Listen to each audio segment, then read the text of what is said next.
स्वागत है आप सभी का सीएनबीसी आवाज पर। आप देख रहे हैं स्टॉक 2020 का मुकाबला और अगले आधे घंटे में हम दोनों आपको बताएंगे ऐसे 20 ट्रेडिंग आइडियाज जो आपको इंट्राडे में आज मुनाफा कमाने का दमखम रखते हैं। लेकिन सबसे पहले देख लेते हैं जो मैच हो रहा है उसकी पिच किस तरह की है। और आप देखिए एक मिलीजुली सी पिच आपको इस समय देखने को मिलेगी। एसजीएक्स निफ्टी जहां बढ़त के साथ कारोबार कर रहा है 44 अंक की। जापान का बाजार देखिए दबाव के साथ ट्रेड कर रहा है। दरअसल येन में मजबूती देखने को मिली है। शंघाई का मार्केट देखिए सुस्ती के साथ ट्रेड करता हुआ और इसी तरह के मिले जुले संकेत हमने कल यूरोप के मार्केट से भी देखे। हालांकि यूएस के बाजार एक दिन की छुट्टी के बाद जब खुले तो वहां पर जरूर तेजी देखने को मिली जो सोमवार को दूसरे बाजारों ने एंजॉय करी थी, क्योंकि ये बंद थे तो ये नहीं उसको भुना पाए थे। लेकिन अब आप देखिए आज का सेशन काफी इंटरेस्टिंग होगा और मेरे सिलेक्टर्स तो कह रहे हैं कल जिस तरह से सेकंड हाफ में तेज बिकवाली देखने को मिली थी, जिनके निचले लेवल के आसपास जाकर हम सेटल हुए थे, गेंदबाजों के ऊपर ज्यादा भरोसा करना चाहिए और पीएसयू बैंक्स गिरने में सबसे आगे होंगे, क्योंकि एसएनपी ने जिस तरह से अपनी रिपोर्ट में कहा है कि बैंक्स के ऊपर अब उनका नजर पैनी रहेगी और कुछ डाउनग्रेड्स भी हुए हैं। ये सब बताऊंगा मैं आगे, लेकिन गेंदबाज ज्यादा है और 8 गेंदबाज आज सिलेक्टर्स ने शामिल किए। हमारी टीम में थोड़े मिक्स है, कुछ गेंदबाज है, कुछ बल्लेबाज भी है और हमने डिफेंसिव फार्मा को भी आज अपनी काफी जगह दी है। इसी के साथ ही शुरुआत करते हैं। मेरा जो पहला काउंटर होगा वो है ल्यूपिन का, इस पर नजर रख सकते हैं। असल में डिफेंसिव है, आपको पता ही है बाजार के अंदर इस तरह के कुछ डिफेंसिव स्टॉक्स में करना ही चाहिए।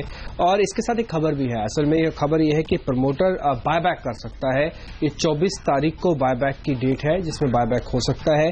और इंटरेस्टिंग बात इसमें दो है, पहले तो एक तो इंट्रा डील होगी, ये इंट्रा ट्रांसफर है प्रमोटर्स के जरिए ही, और दूसरा जो प्राइसिंग है उसमें इस रिपोर्ट में उस अनाउंसमेंट में ये लिखा है बीएससी के अंदर कि 2213 रुपए तक की ही आप प्राइसिंग कर सकते हैं। अब इसके दाम 1750 है। अगर बायबैक कहीं भी होता है और अच्छा खासा होगा तो उम्मीद कर सकते हैं 100 से 150 रुपए यहां से प्रीमियम आ जाएगा। तो ठीक उससे पहले आज ल्यूपिन चल सकता है, क्योंकि डिफरेंस बहुत है जो प्राइस बोले गए हैं और जो करंट मार्केट प्राइस है, इसलिए 1770 तक का टारगेट और 80 से ऊपर तक के टारगेट रख के आप खरीदारी कर सकते हैं। 1730 का एक स्टॉप लॉस रख लें। इसलिए आप यूको बैंक होगा हमारा पहला ओपनर और यहां पर गेंदबाजी करने की सलाह दी है मेरे सिलेक्टर्स ने। बिकवाली करने की राय इसलिए है क्योंकि आप देखिए सोमवार की तेजी को ये सस्टेन नहीं कर पाए। कल के सेशन में काफी दबाव दिखा रहे थे और अब एसएनपी ने जिस तरह से, जो रेटिंग एजेंसी है उसने जिस तरह से अपनी रिपोर्ट जारी करी है और उसमें उन्होंने कहा है कि उनकी नजर रहेगी सरकारी बैंक्स के ऊपर और डाउनग्रेड्स का बड़ा खतरा मंडरा रहा है अगर सरकार इनमें जल्दी से जल्दी पूंजी नहीं डालती। और हम सब जानते हैं कि सरकार के हाथ बंधे हुए हैं। इस बार बजट में कुछ ज्यादा एक्सपेक्टेशंस नहीं कर रहे हैं लोग, क्योंकि सरकार को पे कमीशन की जो रिकमेंडेशंस हैं उसके लिए एक बड़ा पैसा एलोकेट करना है। तो देखना होगा कितना बड़ा पैसा इस बार मिलता है। लेकिन बहरहाल यहां से लेकर बजट तक ये शेयर दबाव में रह सकते हैं। 2950 तक के टारगेट के साथ इसको अप्रोच करें। 32 का स्टॉप लॉस भी आपको जरूर रखना चाहिए। एक और बाय कॉल जो हमारी लिस्ट में हुआ है केशोराम इंडस्ट्रीज, इस पे आप नजर रख सकते हैं, क्योंकि करीब 180 करोड़ रुपए जुटाने को बोर्ड की मंजूरी मिल गई है। कल बाजार बंद होने के बाद की खबर है। इसमें करीब 90 करोड़ तो इंडसइंड बैंक से जुटाएंगे और 90 करोड़ जो है प्रमोटर खुद से होगा। तो करीब 180 करोड़ रुपए के हिसाब से अच्छी खासी रकम कह सकते हैं केशोराम इंडस्ट्रीज के लिए।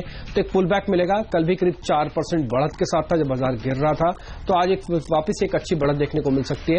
85 तक का टारगेट रखें, 80 का एक स्टॉप लॉस रख सकते हैं आप। आईओबी होगा अगला पीएसयू बैंक। यहां पर भी सेक्टर्स दरअसल बेरिश हैं और एसएनपी ने अपनी रिपोर्ट में कहा है कि उन्होंने आईओबी को अपनी क्रेडिट वॉच लिस्ट पर रखा है और नेगेटिव स्टांस के साथ रखा है। इसका मतलब अगर डाउनग्रेड उनको करना होगा तो शायद सबसे पहले वो इस बैंक को डाउनग्रेड करेंगे। और आप देखिए 1425 करोड़ रुपए का घाटा इन्होंने पेश किया था इस तीसरी तिमाही में। 21% सिक्वेंशियली प्रोविजनिंग का इन्होंने इंक्रीज किया था और माना यही जा रहा है कि तीसरी तिमाही तो कमजोर थी, चौथी तिमाही भी कमजोरी वाली रहने वाली है।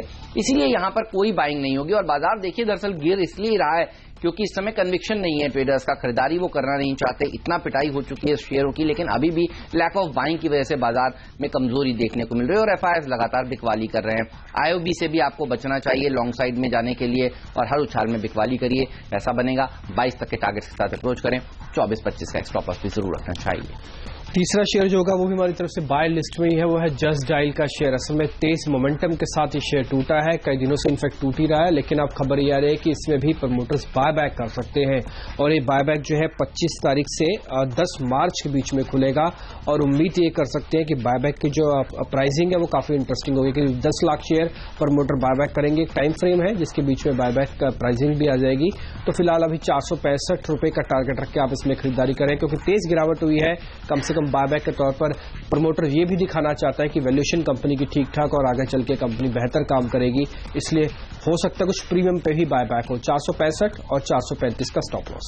बैंक ऑफ इंडिया एक और सरकारी बैंक, यहां पर भी सिलेक्टर्स बेयरिश हैं। S&P ने अपनी रिपोर्ट में जिस तरह से इसका जो आउटलुक है उसको स्टेबल से नेगेटिव कर दिया है, ये कमजोर खबर है और ये शेयर सबसे ज्यादा गिरता हुआ आज के सत्र में नजर आएगा अगर पूरे के पूरे PSU पैक की बात करें तो। और आप देखिए इसके जो क्वार्टरली लॉसेस थे वो 1500 करोड़ रुपए के थे।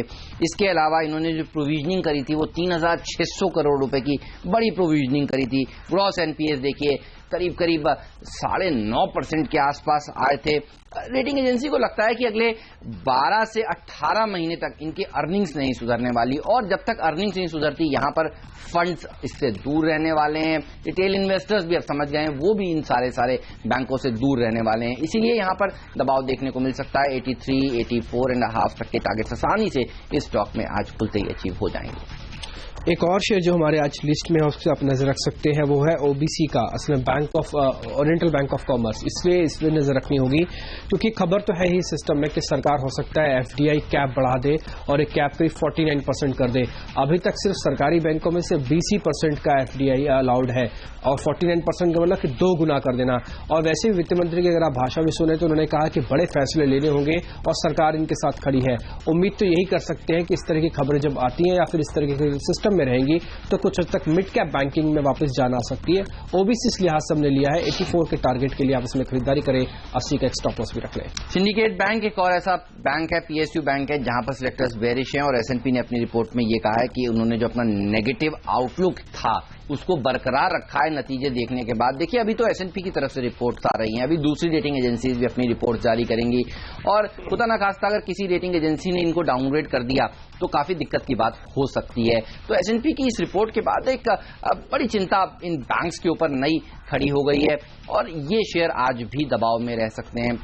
खुले ऊपर तो यहां पर बिकवाली का ही आपको रोक रखना चाहिए। वैसे भी इन सारे के सारे बैंक्स के मैनेजमेंट्स ने जिस तरह से अपने डिस्क्लोजर्स नहीं दिए थे पहले, रिटेल इन्वेस्टर्स और इंस्टीट्यूशनल इन्वेस्टर्स काफी चिड़े हुए हैं, काफी लॉस हुआ है उनको क्योंकि पहले इन्होंने नहीं बताया था कि इस तरह की बड़ी प्रोविजनिंग करने वाले हैं और RBI के डंडा लगाने के बाद आप देखिए इन्होंने सामने रखे हैं अपने बैड लोन्स और NPAs का खुलासा किया है, बड़ी बड़ी प्रोविजनिंग करी है। तो यहां पर दबाव देखने को मिल सकता है 48-49 तक के टारगेट के साथ इसको आज के सत्र में आप अप्रोच करें। इन्हीं बैंक्स में चाहे तो आप एक और बैंक को खरीद भी सकते हैं, वो है विजया बैंक। जैसे खबर हम आपके सामने रख रहे हैं कि अब बाजार में भी ये खबर भी है कि हो सकता है सरकार FDI पॉलिसी के तहत इनकी लिमिट को बढ़ाए 49% करे और विजया बैंक के अंदर प्रमोटर यानी कि सरकार की अपनी हिस्सेदारी 74% है। तो एनफ रूम है विजया बैंक के अंदर, अगर स्टिक स्टिल होता है, रकम जुटाई जाती है और आगे चल के सरकार इसकी मंजूरी देती है। हालांकि इसको हो सकता है कि क्योंकि इसमें बदलाव करने पड़ेंगे तो इसमें मंजूरी संसद की भी चाहिए होगी, लेकिन फिर भी सरकार अगर इस तरह की भाषा बोलते और आगे 1-2 बयान और आ जाए तो विजया बैंक नो डाउट इसमें सबसे बड़ा कंटेंडर होगा। 74% स्टेक है, घटाएगा तो फायदा जरूर मिलेगा। 32 से 33 रुपए तक का टारगेट रख के खरीदारी करें, 29.50 का स्टॉप लॉस भी रख लें। 4 बैंक्स पर बेरिश होने के बाद अब मेटल सेक्टर के ऊपर बेरिश है सिलेक्टर्स और JSPL ये वो स्टॉक है जहां पर तेज दबाव देखने को मिल सकता है आगे आने वाले दिनों में भी। आप देखिए दरअसल बैंकों का जो हाल हुआ है इस तरह का, वो दरअसल मेटल कंपनियों के ऊपर बड़े एक्सपोजर के चलते हुआ है। कम से कम बैंक्स तो यही बता रहे हैं। ऐसी कंपनियों से आपको इस समय भी दूर रहना चाहिए, अवॉइड करना चाहिए जहां पर डेट बहुत है, कंट्रोवर्सीज में कंपनीज फंसी हुई हैं। JSPL इसी तरह की एक कंपनी है, अच्छा मिक्स है इन सब चीजों का। दरअसल इसमें 57 तक के टारगेट के साथ इसको आज आप शॉर्ट कर सकते हैं। 59-50 तक के एक स्टॉप लॉस भी जरूर रखना चाहिए। चलिए वक्त हो गया अब ये जानने का कि आज का मिस्टर डिपेंडेबल स्टॉक कौन सा है। आज का जो मिस्टर डिपेंडेबल है वो फार्मा स्पेस से हमने सन फार्मा को चुना। एक तो बाजार की स्थिति को देखते हुए, साथ ही इसके साथ खबर ये भी है जुड़ रही है, इनफैक्ट पूरी फार्मा इंडस्ट्री के साथ की खबर है ये कि सरकार हो सकता है इंपोर्ट पॉलिसी को लेकर कुछ हद तक बदलाव करे और बल्क मेडिसिन का जो इंपोर्ट होता है भारत में उसमें कुछ हद तक कट कर सकती है ताकि फार्मा कंपनीज को काफी हद तक राहत दी जा सके। और सन फार्मा इंडियन फार्मा प्लेयर के हिसाब से सबसे बड़ी कंपनी है और करीब 8% मार्केट शेयर इसके पास है। कुल मिला के इंडस्ट्री का भी योगदान 96,000 करोड़ रुपए की इंडस्ट्री है भारत में। तो सरकार इसको मेक इन इंडिया के हिसाब से भी और वैसे भी इंपोर्ट को थोड़ा कम करके इंडस्ट्री को बेनिफिट पहुंचाना चाहती है। तो सन फार्मा एक डिपेंडेबल शेयर होगा। इस पूरी गिरावट के अंदर इकलौता ऐसा शेयर है जिसने गिरावट दिखाई ही नहीं और ये वापस चल सकता है 840 तक और 824 का एक स्टॉप लॉस रखे। फाइनेंशियल टेक्नोलॉजीज ये होगा मेरा मिस्टर डिपेंडेबल स्टॉक और कंट्रोवर्सीज में ये कंपनी भी, लेकिन अभी यहां पर एक राहत आती हुई, चाहे फौरी राहत ही सही लेकिन राहत है क्योंकि आपको याद होगा NSEL के साथ इसका मर्जर करने की बात कही जा रही थी और मिनिस्ट्री ऑफ कॉर्पोरेट अफेयर्स ने अपने फाइनल ऑर्डर में ये कह दिया था कि ऐसा होना चाहिए, लेकिन अब ये कंपनी कोर्ट पहुंची और हाई कोर्ट से इसके ऊपर स्टे लेकर आई है। अब अपना ये लोग पक्ष रखेंगे। 31 मार्च तक इस विलय को दरअसल टाल दिया गया है और 17 मार्च को अगली सुनवाई होने वाली है। तो एक छोटी सी राहत है, आज एक बाउंस देखने को मिल सकता है इस खबर के चलते। हालांकि लॉन्ग टर्म के लिए सिलेक्टर्स इसको कभी भी खरीदारी करने की राय नहीं दे रहे, लेकिन ट्रेडिंग मूव्स के लिए आप यहां पर जरूर अप्रोच कर सकते हैं। 94 तक के टारगेट के साथ अप्रोच करें। 89 का स्टॉप लॉस भी आपको जरूर रखना चाहिए। लेंगे एक ब्रेक के बाद आपको बताएंगे बाकी के 4 शेयर कौन से हैं। फ्री हिट शेयर भी हाजिर करेंगे ब्रेक के बाद।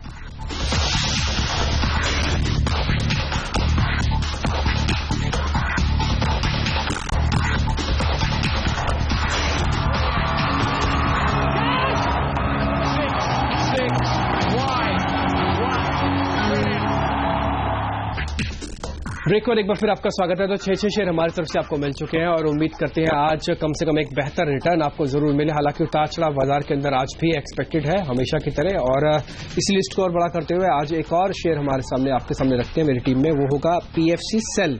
इसको सेल किया है हमने और इस वजह से क्योंकि पीएफसी की जो प्रोविजनिंग है एनपीएस को लेकर वो बढ़ाई गई है और एक 3 गुना तक बढ़ी है और अब ये 483 करोड़ हो गई है क्वार्टर 3 या FY16 के अंदर।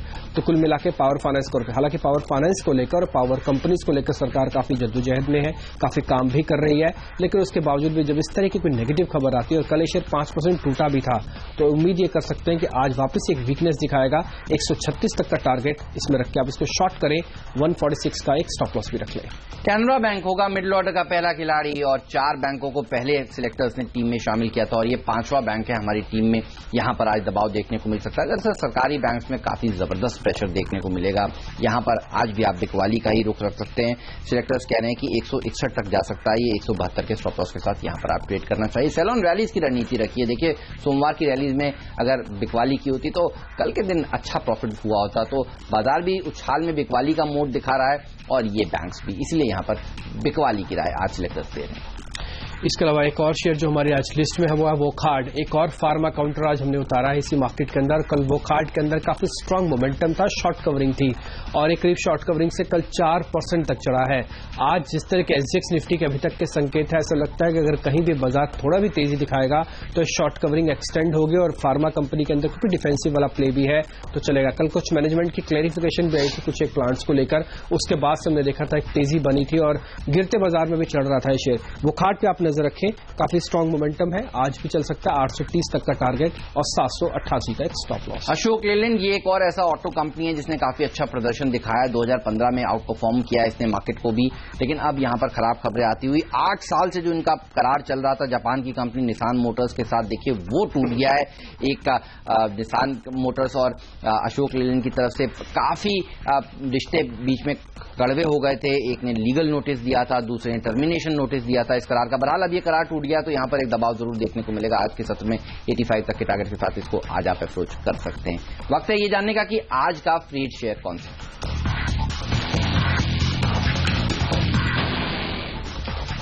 बलेचा इंजीनियरिंग होगा हमारी तरफ से आज का फ्री हिट शेयर। असल में बाजार बंद होने के बाद एक खबर थी कि 400 करोड़ रुपए के आसपास का इसको एक ऑर्डर मिला है छत्तीसगढ़ और मुंबई के लिए। और वैसे भी अगर आप देखें, हालांकि कल ये दिन भर ऊपर रहा, कल बाजार खुलते ही एक करीब 10% की बढ़त दिखा चुका था और दिन भर इसने सस्टेन की थी, लेकिन खबर का कोई बज नहीं था मार्केट के अंदर। दिन भर सस्टेनेबल जरूर इसने दिखाई और खबर बाजार बंद होने के बाद आई है। तो उम्मीद करते हैं कि शायद क्योंकि न्यूज नहीं थी तो आज मोमेंटम न्यूज के साथ भी चलता हुआ दिखे। 34 का टारगेट रखे, 29 का एक स्टॉप लॉस था और इससे पहले एक नेगेटिव खबर थी, शायद उसको भी हद तक ओवरकम करेगा जो कि मैनेजमेंट के रिगार्डिंग थी। फ्यूचर रिटेल ये एक ऐसी कंपनी है और बेहतरीन कंपनी है जहां पर आपकी नजर होनी चाहिए। और सिलेक्टर्स कह रहे हैं कि अगर बजट में 100% FDI मल्टी ब्रांड रिटेल में हो जाता है, जिसकी कवायद खुद union minister for food processing कर रही हैं, तो ये एक बड़ा गेम चेंजर होगा इस पूरी की पूरी इंडस्ट्री के लिए। कुछ दिन पहले भी हमने फ्यूचर रिटेल को इसी खबर के चलते टीम में शामिल किया था। अच्छा प्रदर्शन फ्यूचर रिटेल ने, फ्यूचर कंज्यूमर्स ने दिया था और अब उन्होंने प्रधानमंत्री को खुद चिट्ठी लिखकर ये कहा है कि ऐसा होना चाहिए। अगर ये हो जाता है बजट में तो बड़ी तेजी बनेगी। नजर रखिए यहां से बजट तक कम से कम एक प्री बजट रैली स्टॉक में जरूर देखने को मिल सकती है। 132 के टारगेट के साथ इसको आज के सत्र में आप अप्रोच कर सकते हैं। चलिए वक्त है अब ये जानने का कि आज का पिंच हिटर शेयर कौन सा है। एक सेल होगा पिंच हिटर शेयर हमारी तरफ से, वो है डिश टीवी, इसको बेचा जा सकता है। और डिश टीवी के अंदर इसलिए भी बिकवाली की जा सकती है क्योंकि एफआईएस की तरफ से खबर ये आ रही है कि बाजार के अंदर कुछ हद तक बिकवाली हुई है और आगे चल के बिकवाली हो सकती है। और कल भी ये शेयर करीब 5% टूटा था।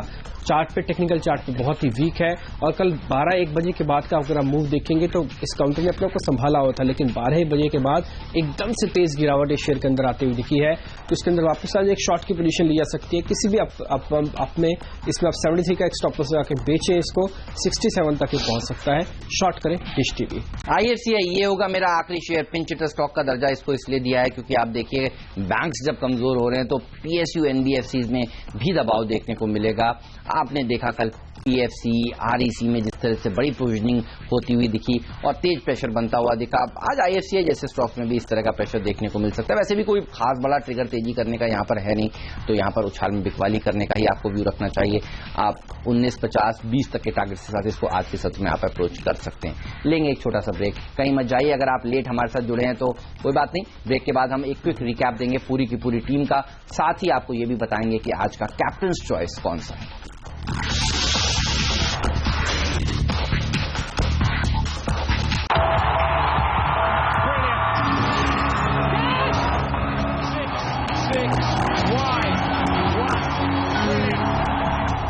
ब्रेक पर एक बार फिर आपका स्वागत है। पूरी की पूरी टीम आपके सामने है। इस समय सिर्फ दो ही हमने एक सेल उतारे हैं, जिसमें एक PFC है और दूसरा डिश टीवी है। हेमंत, इन दोनों सेल में से अगर एक सेल चूज करना हो तो ज्यादा मजबूत हमें PFC लगता है। वैसे भी देखिए हम सरकारी PSU कंपनियों के ऊपर, बैंक्स के ऊपर बेरिश हैं, NBFCs के ऊपर बेरिश हैं और जिस तरह से प्रोविजनिंग यहाँ पर भी बढ़ी है, ये स्टॉक आज भी दबाव में रह सकता है। 136 के जो आप टारगेट दे रहे हैं वो आसानी से अचीवेबल लगते हैं। मेरी टीम पर नजर डालिए, गेंदबाजों से भरी हुई है। अगर आपको बल्लेबाज ढूंढने हैं तो दो ही हैं, बताइए कहां पर दाव लगाएंगे। फ्यूचर रिटेल के अंदर थोड़ी देर पहले फ्लैश भी देख पा रहे थे कि कोलगेट ने ये कहा है कि बाबा रामदेव की जो टूथपेस्ट है उससे उनके कारोबार पर असर पड़ रहा है। फ्यूचर रिटेल के साथ इनका वेंचर भी है, तो फ्यूचर रिटेल एक बड़ा बेनिफिशियरी होगा। 132 का टारगेट इजिली मिल सकता है, 122 का एक स्टॉप लॉस रखेगा।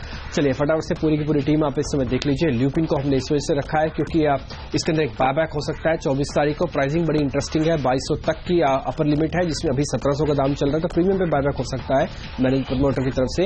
इसके अलावा केसोराम पे भी आप नजर रख सकते हैं, इस पे 180 करोड़ रुपए जुटाने की खबर आई है सामने। जस्ट डायल पे भी आप मोमेंटम रखें, इसका भी बायबैक 25 तारीख को है और प्रमोटर शायद इंडिकेट करने की कोशिश करेंगे कंपनी में कुछ ज्यादा दिक्कत है नहीं, इसलिए एक अच्छा मूव आज के देखने को मिल सकता है सेशन में।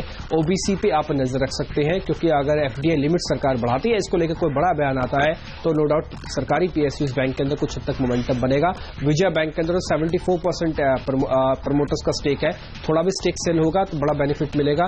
इसके अलावा सन फार्मा पे आप नजर रख सकते हैं। अगर सरकारी फैसला लेती है कि इंपोर्ट कट किया जाएगा बल्क मेडिसिन का, तो बड़ी फार्मा कंपनी जो कि भारत में, सन फार्मा को बेनिफिट मिलेगा। इसके अलावा पावर फाइनेंस कॉर्पोरेशन के प्रोविजनिंग बड़ी है, नुकसान वो खार्ड को पुल बैक का फायदा। डिश टीवी को अंदर FIs बिकवाली कर रहे हैं और साथ ही फ्री हिट जो है वो चेंजरिंग को ऑर्डर की खबर है। और मेरी टीम पर नजर डालिए, आप देखेंगे 8 गेंदबाजों को टीम में आज शामिल किया है। 2 ही बल्लेबाज हैं और 8 गेंदबाजों में से जो 5 हैं वो दरअसल PSU बैंक्स हैं। UCO bank, IOB, bank of India, syndicate bank, Canara bank, यहाँ पर प्रेशर देखने को मिल सकता है। और कल भी आपने देखा किस तरह का दबाव यहाँ पर देखने को मिला। और S&P ने जिस तरह से बैंक्स के ऊपर अब अपनी चेतावनी दी है, अगर पूंजी सरकार ने नहीं डाली तो यहाँ पर दबाव देखने को मिल सकता है। डाउनग्रेड का खतरा मंडरा रहा है, इन बैंकों के ऊपर आपको नेगेटिव रहना चाहिए। और पावर और स्टील से बड़े एक्सपोजर वाली company Jindal steel and power पर भी सिलेक्टर्स काफी बेरिश हैं। फाइनेंशियल टेक्नोलॉजीज के लिए यहाँ पर एक राहत आती हुई कि हाई कोर्ट ने स्टे लगाया है NSCL FTIL के मर्जर के ऊपर और अगली सुनवाई तक एक छोटी सी राहत जरूर इनको मिली है, यहाँ पर तेजी देखने को मिल सकती है। अशोक लेलैंड के लिए खराब खबर, जिस तरह से इनका 8 साल से पुराना करार टूटा है जापान की कंपनी के साथ, इस पर नजर होनी चाहिए। फ्यूचर रिटेल के लिए अच्छी खबर यहाँ पर, अगर FDI पास होता है इस बजट में 100% मल्टी ब्रांड रिटेल में तो एक अच्छी तेजी देखने को मिल सकती है। IFCI पर बिकवाली की राय सिलेक्टर्स की काफी दिनों से बरकरार है। लेंगे एक छोटा सा ब्रेक, कहीं मत जाइए आप, ब्रेक के बाद मार्केट काउंटडाउन लेकर आएंगे। नमस्कार।